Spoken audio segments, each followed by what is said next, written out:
Hello, welcome to another English Sparkling with Tweedy video. Just in my back garden, sorry. It is the end of the working week. It's early Friday evening and it's been a bit of a taxing week. I won't go into the details, but has been a week that I feel I need to sort of have a bit of a release at the end of. Therefore, English Sparkling. Not that I really need an excuse, do I? But this is a producer called Court Garden, who I believe I have featured many times on the channel, but actually when I look back through the videos, there's probably only a couple to my surprise. So it's a wine that I'm very familiar with and I feel like I have fairly frequently, but perhaps haven't featured many here before. They are a close neighbour of the more famous Ridgeview in the South Downs. Ridgeview, probably one of the top 5 most well-known English sparkling producers, and it's just to the north of the village of Ditchling, which I often bang on about. It's just at the foot of Ditchling Beacon in the South Downs. There are 2 vineyards to the north, Ridgeview and Court Garden, and then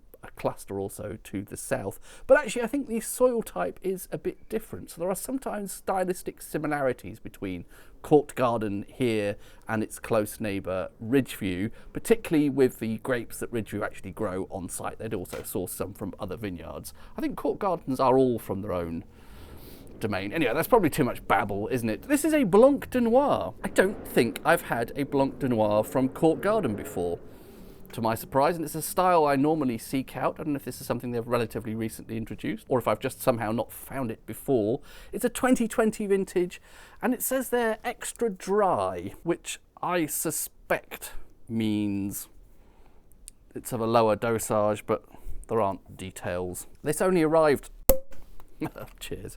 This only arrived today. You probably think I just have this endless, effortless supply of English sparkling. It's actually a pain here in London to get hold of this stuff. And I often, almost always, have to order this online and then have the difficulties of waiting in for deliveries and all that. But anyway, I won't bore you with the behind the scenes trials and tribulations. That is a very blush colour, isn't it? It's a Blanc de Noir that I think could probably pass itself off as a rosé. I don't know if that's coming across. It's definitely towards the pinkish side of gold there. Worry I might not have quite hit the perfect serving temperature with this first glass, but perhaps a subsequent glass will be okay. It is a very warm day. It was well into the 20s, 25, 26 degrees centigrade, something like that. And this only arrived 2 and a bit hours ago. I have had it in an ice bucket for a while, but perhaps a bit insufficient.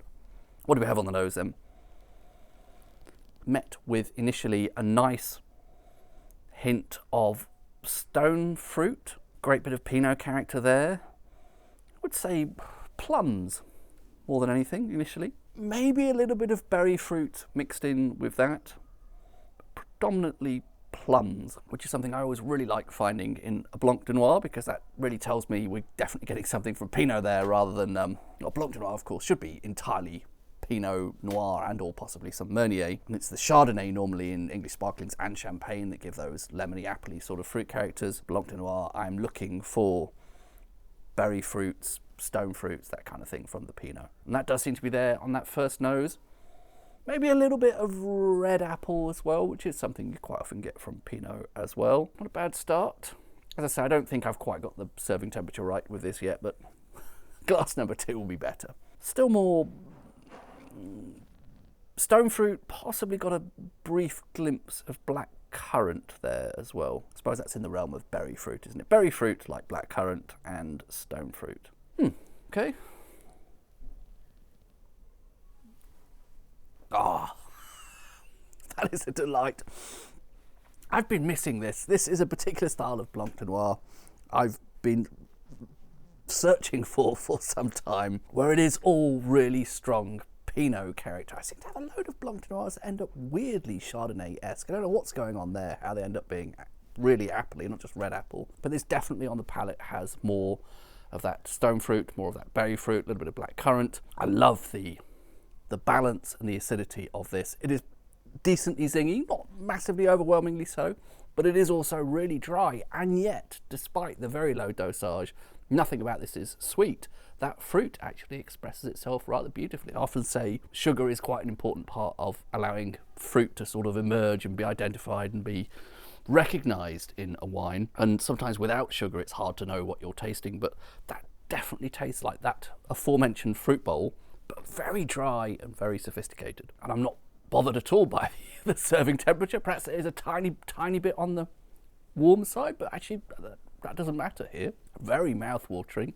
That again suggests there's probably a pretty decent bit of zing to that. Lovely and dry. I really like the decision they've made to keep that really dry. That's fantastic. Very pleased with that.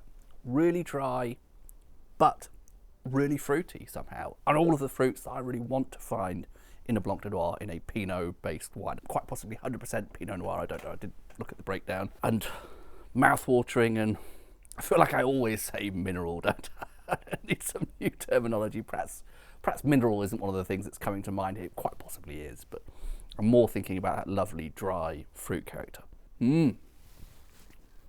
What a delight. Don't know if I have anything else to say. I'm very happy with that.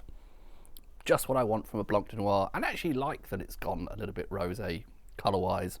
It's just the natural juice with presumably practically zero skin contact from those Pinot grapes that often does take on this just ever so slightly blush tone. Well done, Court Garden.